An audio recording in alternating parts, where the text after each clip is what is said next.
This video is to go over the basics of port-de-bras, how you carry your arms or the position of your arms. I must note, as I do in all of my other videos, that I am trained in the Vaganova method, and in the Vaganova method we only have preparation and positions 1, 2, and 3. We only use first, second, and third. In other methods, for example the Cecchetti method, they have positions 1, 2, 3, 4, 5. But in the Vaganova method we keep it simple. We just use 1, 2, and 3. Anything outside of that is just a variation of 1, 2, and 3. So for example, fourth position here in the Cecchetti method is just one arm in first and one arm in second. But no matter which method you're trained in, a couple of key rules stay the same. The strength to lift your arms comes from your back, not your shoulders. You do not lift your shoulders to lift your arms. You have to press your shoulders down and keep a flat, straight back. And you always have to feel like there's air under your armpits. That means there's always energy going throughout your arms. So here when I'm standing in preparation, just because my arms are down doesn't mean they're hanging loosely at my side. I'm holding them so that they're making a soft oval shape.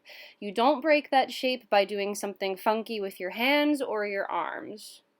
A good way to practice lifting your arms without raising your shoulders is to put your arms under something like the bar or a table and see if you can feel your arms pressing up against it and feel like you're pressing your shoulders down to lift your arms up. The fingers are what I like to call freely grouped. They're together, but they're not restrained. The hand is soft, but they're not weak and floppy either. The thumb is usually tucked in, and you can imagine it's touching the base of your middle finger. Children and beginners actually press all the way and make a little mouth shape like that, which is okay if you're a beginner. It gets you in the habit of tucking in your thumb. Sometimes I have my students hold a coin between their thumb and their middle finger so that they can train that muscle to tuck in the thumb. Your fingers are essentially a continuation of your hand and arm, so your pinky finger is like a continuation of your wrist. It shouldn't bend down or up. You should imagine that it's sitting flat on a table, kind of like at the bar like this.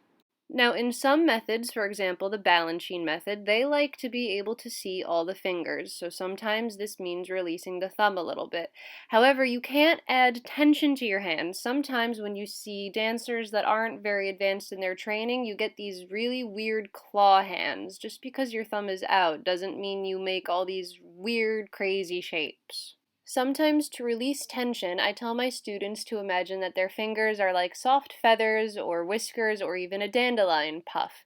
All it takes is a little breath of air to release the fingers and get them to relax and still look very gentle and delicate. Your fingers are essentially the exit for the energy coming out of your arms. Like if you ever watch water come out of the hose, it kind of lifts the hose a little bit. If you've ever gotten a manicure done in the nail salon and they give you a hand massage, they kind of lengthen and pull your fingers a little bit. Kind of feels like that.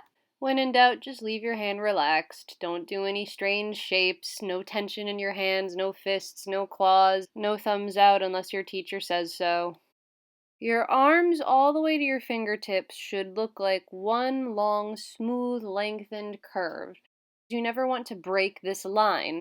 So that means no abrupt changes in your elbows or in your wrists, no dropping your wrists, no over-accentuating your elbows, no dropping your elbows. I'm sure you've heard your teachers say dropped elbows look a little something like chicken wings, right? To have one continuous line from your shoulders down to your fingers is to stand with your arms in second position and do something I call water drops. Imagine somebody drops a raindrop on your shoulder and it should have one smooth journey from your shoulder down to your fingers.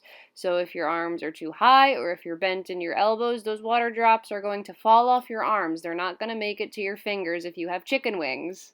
I also usually recommend that you start off keeping your arms low. For example, first position should be across from your belly button, not high up in front of your face. One reason is because when you're on stage and the audience is sitting in the front row below you, they can still see your face. If your arms are up too high, then look, you're blocking your face. They can't see your beautiful face.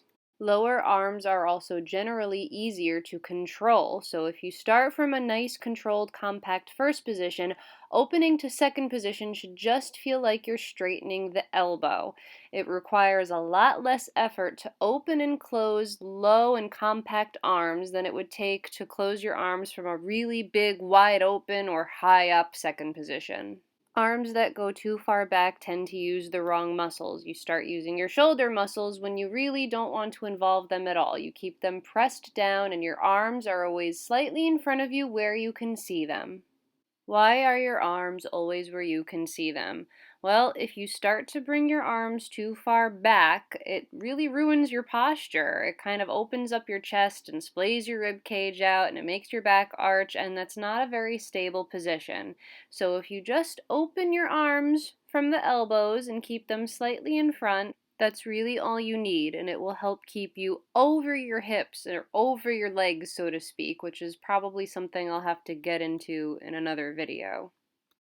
You can easily practice this at the bar. The bar is this height for a reason. The bar is supposed to be right around where your first position or second position arms would be. So if your arm is sliding too far back, that's not second position anymore.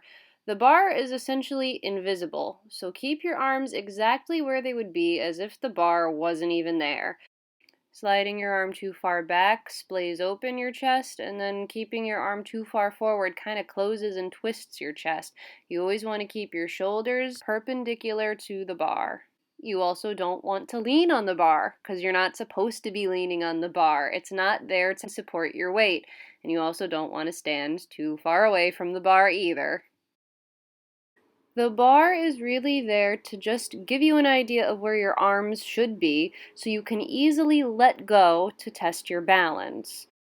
Third position is probably one of the hardest to explain. Open your hands into second position and imagine that your fingertips are touching a wall in front of you. Keep your fingertips touching that wall even as you raise your arms. So this way your fingertips are still slightly in front of you. You should be able to look up with just your eyeballs and still see your hands. But even though your hands are now slightly in front, you have to be conscious of lifting your elbow. It's almost going to feel like your elbow is going back, but your hands are going forward. If the audience is looking at you from the side, they should see your face first and then your arms. If your arms are too forward, it's going to block your face and it's going to start looking like you're smelling your armpit. So you have to do the opposite. You have to push your elbow back. It's almost like you're framing your face with your arms.